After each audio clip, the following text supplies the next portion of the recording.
বিভিন্ন মহল থেকে রাজনৈতিক বোদ্ধা মহল, রাজনীতির অবজারভার, যারা রাজনীতিকে অতি সূক্ষ্মভাবে দেখেন, তারা অনেকে প্রস্তাব করছেন যে চরমোনাইকে 10টির বেশি আসন দেওয়া ঠিক হবে না।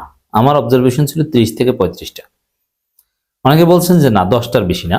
এটা নিয়ে একটু বিশ্লেষণ করব, কারা এই প্রস্তাব দিচ্ছে, কেন দিচ্ছে, এবং এটা কতটুকু ভ্যালিড, এবং আপনিও মন্তব্য করবেন, কমেন্ট করবেন যে চরমোনাইকে আসলে কয়টা আসন দেওয়া উচিত, 30 থেকে 35টা না 10টা। এখানে চরমোনাইয়ের লোকজন যেভাবে, বিশেষ করে শাইখে চরমোনাই তো চরমোনাইকে ডুবাচ্ছেন, চরমোনাইকে ট্রলের বিষয়ে পরিণত করছেন, চরমোনাইকে হাসির পাত্র বানাচ্ছেন। তাদের নাকি 143টা এ গ্রেড আসন, এবং তার মধ্যে জামাতের হামিদুর রহমান আজাদ, শাহজাহান চৌধুরীর আসন, এগুলোও নাকি আছে। সাতক্ষীরায় জামাতের কলাগাছ দাঁড়ালো জিতবে, এই আসনও নাকি আছে। সাতক্ষীরায় যে সাতক্ষীরা 3 সম্ভবত চরমোনাই এ গ্রেড হিসেবে ওটা দাবি করছে, অথচ সাতক্ষীরার 2বারের নির্বাচনের ইতিহাস, যেখানে জামাত নির্বাচন করেছিল চরমোনাই, সেখানে জামাত বিপুল ভোটে সব দলকে পরাজিত করে জিতেছিল, 91-1।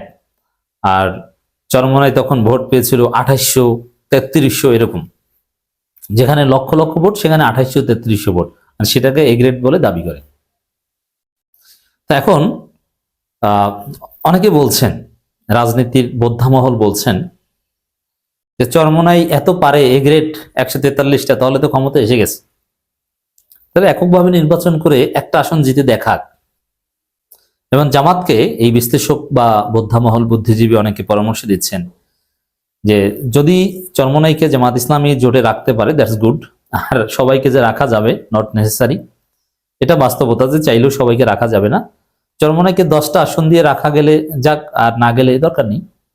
তারা এককভাবে নির্বাচন করে একটা জিতে এসে দেখাক, তারপর এককভাবে নির্বাচন করে যদি জিততে পারে তারা সংসদে কন্ট্রিবিউট করুক। এই চ্যালেঞ্জ কি চরমোনাই নিতে পারবে? দেখেন এখানে কারা প্রস্তাব দিচ্ছে কি, আমি সেদিকে আসছি। তার আগে বলি যে এখানে নেগোসিয়েশন পর্যায়ে জামাত যথেষ্ট দুর্বলতা দেখিয়েছে। এটা জামাতের বিরল দৃষ্টান্ত হিসাবে আমি আখ্যায়িত করেছি। তবে আপনি রিয়ালিজমের দৃষ্টিতে বিশ্লেষণ করলে is weakness. Jamaat negotiation weakness দেখিয়েছে, নেগোসিয়েশনের সবচেয়ে স্মার্টনেস দেখিয়েছে এখানে, বা গেইন করেছে।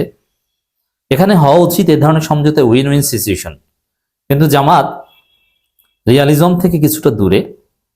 তারা যথেষ্ট উদারতা দেখাচ্ছে যে ঐক্যটা টিকুক, আমরা যথেষ্ট ছাড় দিই। যেমন এনসিপির কথা যদি ধরেন, জামাত বলেছিল যে এনসিপি কে 10টা, তো এনসিপি বার্গেন করে 30টার মতো নিশ্চিত করেছে। যেহেতু এনসিপি বিপ্লবের নেতৃত্ব দানকারী শক্তি, তাদের একটা আলাদা হিসেব নিকাশ আছে। আর ইউনূস সরকারের কাছে বা বর্তমান বাস্তবতায় বিএনপি জামাতের পরেই এনসিপি মূল্যায়ন পায়। তো সেই জায়গায় দর্শক, এনসিপি কে জামাত বলেছিল 10টা, সেখান থেকে 30টা পর্যন্ত নিয়েছে, তাহলে এখানে জিতেছে তো এনসিপি। তা জামাত এখানে ভালোভাবে নেগোশিয়েট করতে পারেনি, তারা ছাড় দিয়েছে বা ছাড় দিতে বাধ্য হয়েছে, এনসিপি আদায় করে নিতে পেরেছে। That's their gain. এটাকে জামাতের উদারতা বলেন আর দুর্বলতা বলেন। জামাত অসম্ভব ছাড় দিচ্ছে, যেটা জামাতের মতো কোনো শক্তিশালী দল পৃথিবীর অন্য কেউ হলে দিত না, চরমোনাই হলে কশ্চিন কালও দিত না। জামাত বর্তমান যে জনপ্রিয় দল এবং জামাতের যে শক্তি সমাজে, রাজনীতিতে, সরকারের সব জায়গায়, এর ছিটে ফোটাও যদি চরমোনাইয়ের থাকতো, জামাতকে পাশেও ভিড়তে দিত না। It's my analysis, what ever. তো প্রথমে দেখেন এখানে এনসিপি দর কষাকষিতে অনেক গেইন করে ফেলেছে, 10টা থেকে 3 গুণ নিয়ে ফেলেছে। জামাত প্রথমে বলছিল 10টা, এরপরে চরমোনাই দর কষাকষি শুরুই করেছে 150 আসন থেকে, যে আমাদেরকে 150 আসন দেন।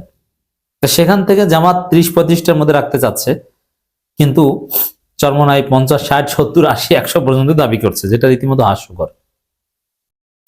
এখানে চরমোনাইও বাজিমাত করার চেষ্টা করছে। এখন জামাতের এই নেগোসিয়েশন দুর্বলতার সুযোগ নিচ্ছে চরমোনাই। তা জামাত যদি আগে থেকে এই বিষয়ে যথেষ্ট বাস্তববাদী হতো যে না, উদ্ভট কথা বলে লাভ নেই, এনসিপি কে 10 থেকে 15টার বেশি নয়, চরমোনাইকে 20 থেকে 25টার বেশি নয়, এ ব্যাপারে যদি কঠোরতা দেখাতো আগে থেকে, তাহলে হয়তোবা আজকে যে অনাকাঙ্ক্ষিত পরিবেশ এবং চরমনের যে উদ্ভট কথাবার্তা, 143টা আসন তাদের এ গ্রেড, এ ধরনের ফালতু কথা তারা বলতে পারতো না। তবে জামাত যদি বেশি কঠোরতা দেখাতো বা বাস্তববাদ দেখাতো, তাহলে হয়তোবা ঐক্য এই পর্যায়ে আসতো না।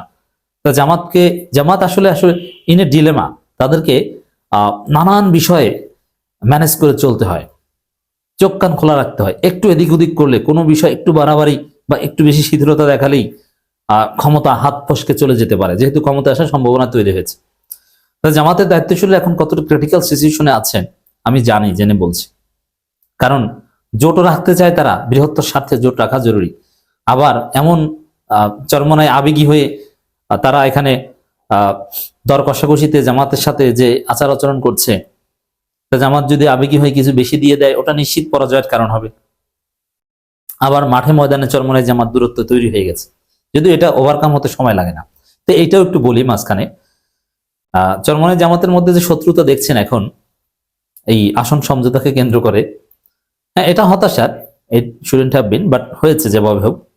কিন্তু হলেও এটা আবার সেই দৃঢ় ঐক্য বুনিয়ানুল মারসুস হতে সময় লাগবে না। কেন? আপনারা দেখেছেন যে যুগ যুগ ধরে, দশকের পর দশক ধরে জামাত চরমনায় যে শত্রুতা, কি ভয়ানক শত্রুতা। মিজানুর রহমান আজহারের ওয়াজ বন্ধ করে দিতে চরমনায় সর্বশক্তি প্রয়োগ করেছে, আমির হামজার ওয়াজ বন্ধ করে দিয়েছে, পুলিশের কাছে বিচার দিয়েছে, আওয়ামী লীগের সাথে মিলেছে তারা, তারপরও জামাতের ক্ষতি করেছে। শাহবাগে গিয়েছে চরমনায়ের ছেলেরা। তো এত কিছু হওয়ার পরেও আজকে জামাত চরমনায় কাঁধে কাঁধ মিলে কাজ করছে, অতীতের সব ভুলে যে ঐক্যবদ্ধ হতে পেরেছে। ঠিক তদ্রুপ এখন যেটা দেখছেন, আসন সমঝোতা হয়ে গেলে 18-19 তারিখের পর যখন, বা 20 জানুয়ারির পর যখন নির্বাচনী প্রচারণা শুরু হবে, তখন এগুলো সব দূর হয়ে যাবে, তখন আবার কাঁধে কাঁধ মিলিয়ে চলতে পারবে। এটা ইসলামের সৌন্দর্য, ইসলামপন্থীদের সৌন্দর্য। ইসলামপন্থীরা খুব সহজেই অতীত ভুলে সামনে এগিয়ে যেতে পারে, তারা সহজেই ক্ষমা করে দিতে পারে। এটা ইসলামের একটা সৌন্দর্য। যারা ইসলাম প্র্যাকটিস করে তারা এটা পারে, মনের মধ্যে কিছু রাখে না। এই যে দেখেন জামাত চরমনায় অতীতের কত তিক্ততা, কিন্তু আপনি গত 2 সপ্তাহ আগের চিত্র দেখেন, এই 1 সপ্তাহ যাবত না একটু ঝামেলা, 2 সপ্তাহ আগের চিত্র দেখেন, জামাত চরমনায় একে অপরের প্রতি যে দয়া মায়া ভালোবাসা শ্রদ্ধা, একদম এক মুমিনের প্রতি আর এক মুমিনের যেটা থাকা দরকার সেটাই। তো দর্শক, এই জায়গায়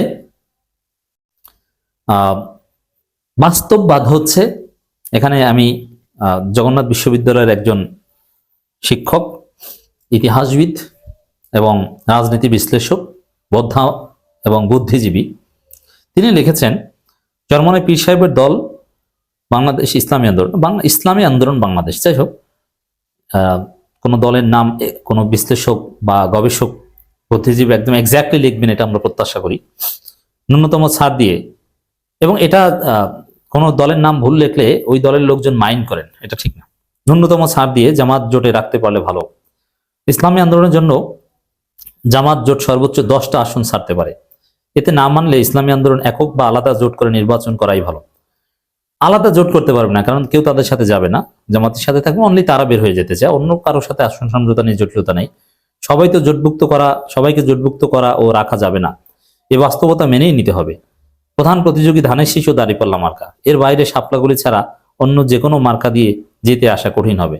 এর মানে এই মোহাম্মদ বিলাল হোসাইন, তিনি এনসিপিকে চরমনায় চাইতে বেশি গুরুত্বপূর্ণ মনে করছেন এবং চরমনাইকে রাখা অত জরুরত মনে করছেন না। রাখতে পারলে ভালো, না রাখতে পারলেও সিরিয়াস কিছু না, 10টার বেশি সিট নয়। তা আপনারা বিষয়টা কিভাবে দেখেন মন্তব্য করে জানাবেন।